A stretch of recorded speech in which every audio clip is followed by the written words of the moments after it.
Dear students, today we will study about major points of the Treaty of Vienna.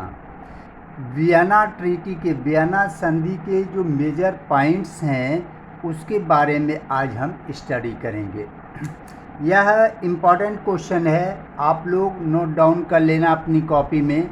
Already मैंने आपको यह लिखा चुका हूँ, पहले ही मैंने आपको सेंड कर दिया है। आप जानते हैं कि यह जो वियना ट्रीटी थी कब हुई थी? 1815 में।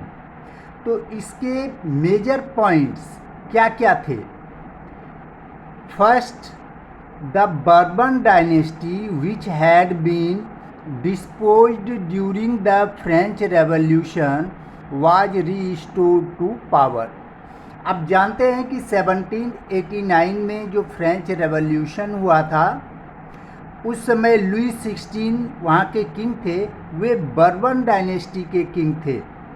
तो उसको गद्दी से हटाकर वहाँ पर डेमोक्रेसी लाने का प्रयास किया गया था, पार्लियामेंट्री गवर्नमेंट लाने का प्रयास किया गया था। अब इस ट्रीटी के द्वारा बर्बन डायनेस्टी को पुनः फ्रांस की गद्दी पर बैठाने का विचार किया गया, क्योंकि मैंने आपको पहले ही बता दिया था कि जो 1815 में संधि हुई थी, वे जितने कंजर्वेटिव्स थे उनका यही विचार था कि पहले जो व्यवस्था थी यूरोप में, उसी व्यवस्था को लागू किया जाए, यानी मोनार्कियल गवर्नमेंट, चर्च के पावर को पुनः रीस्टोर करना, ये सब थे। Second, France lost the territories it had annexed under Napoleon. Napoleon ने अपने समय में जितने टेरिटरी पे अधिकार किया था, उसको फ्रांस की टेरिटरी से अलग कर दिया गया, उसे स्वतंत्र करके न्यू स्टेट बनाया गया। A series of states were set up on the boundaries of France to prevent French expansion in future.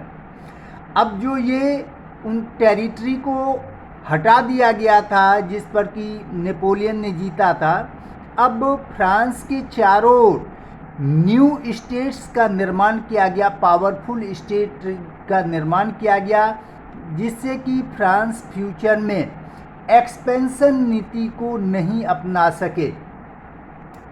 Thus the kingdom of the Netherland which included Belgium was set up in the north and Geneva was added to Piedmont in the south। इसके अंतर्गत परिवर्तन जो किया गया, Netherlands उसके साथ जोड़ा गया बेल्जियम को, और यह नॉर्थ डायरेक्शन में किया गया ताकि नॉर्थ डायरेक्शन से जो फ्रांस के एक्सपेंशन नीति को रोका जा सके और इसे पावरफुल बनाया गया। यह जो नीदरलैंड और बेल्जियम को मिलाकर एक स्टेट का निर्माण किया गया।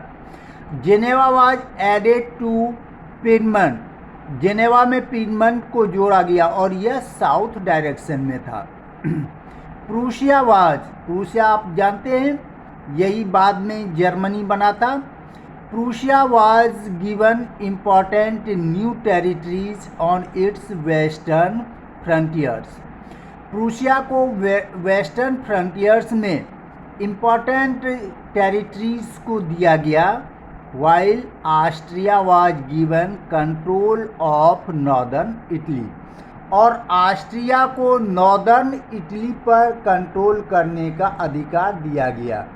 आप देख लें कि चारों दिशाओं से फ्रांस के चारों ओर पावरफुल स्टेट का निर्माण किया गया, ताकि फ्रांस कभी भी अपने आप को पावरफुल नहीं बना सके और वह कभी एक्सपेंशन नीति को नहीं अपना सके। German confederation of 39 states that had been set up by Napoleon was left untouched. German confederation of 39 states, 39 states से जो जर्मन कॉन्फेडरेशन का निर्माण नेपोलियन ने किया था उसे अनटच्ड रखा गया, उसी के साथ कोई छेड़छाड़ नहीं की गई। In the east Russia was given part of Poland while Prussia was given a portion of Saxony। इस क्षेत्र में रसिया को पोलैंड का भाग दिया गया और प्रूशिया को सैक्सोनी का भाग दिया गया। अब देखो ईस्ट वेस्ट नॉर्थ साउथ चारों डायरेक्शन से पावरफुल स्टेट्स का निर्माण किया गया। किस लिए? सिर्फ फ्रांस के एक्सपेंशन को रोकने के लिए और फ्यूचर में फ्रांस जो है यह पावरफुल ना हो सके।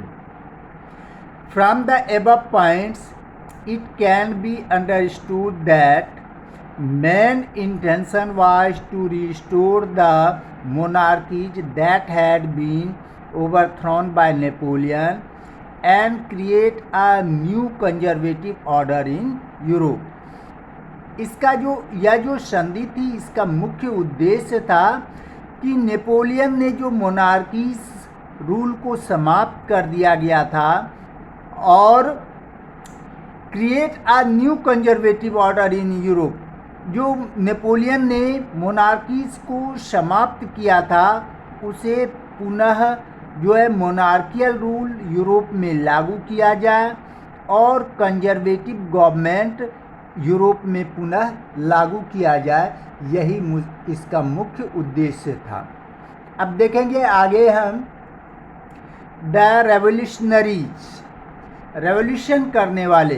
अब जो बढ़िया व्यवस्था हो उसमें अगर परिवर्तन आया जाए तो कॉमन पीपल को कब तक दबाया जा सकता है? जो मेजॉरिटी में पीपल है उसको पावर पे के आधार पर कब तक दबाया जा सकता है? इसलिए धीरे धीरे रेवोल्यूशन होना शुरू हुआ।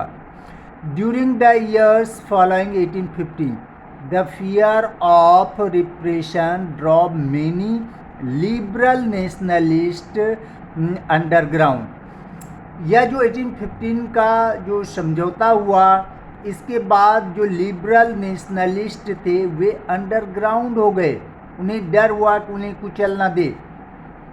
Main objectives of revolutionary were to oppose monarchical form that had been established after the Vienna Congress and to fight for liberty and freedom।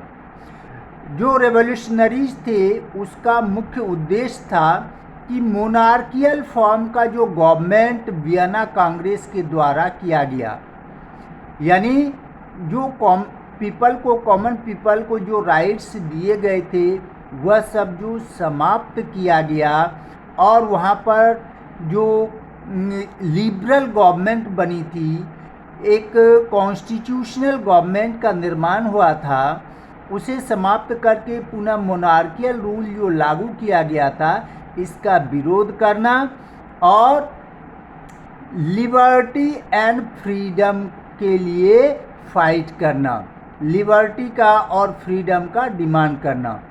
Most of these revolutionary saw the creation of nation state as a necessary part of this struggle for freedom.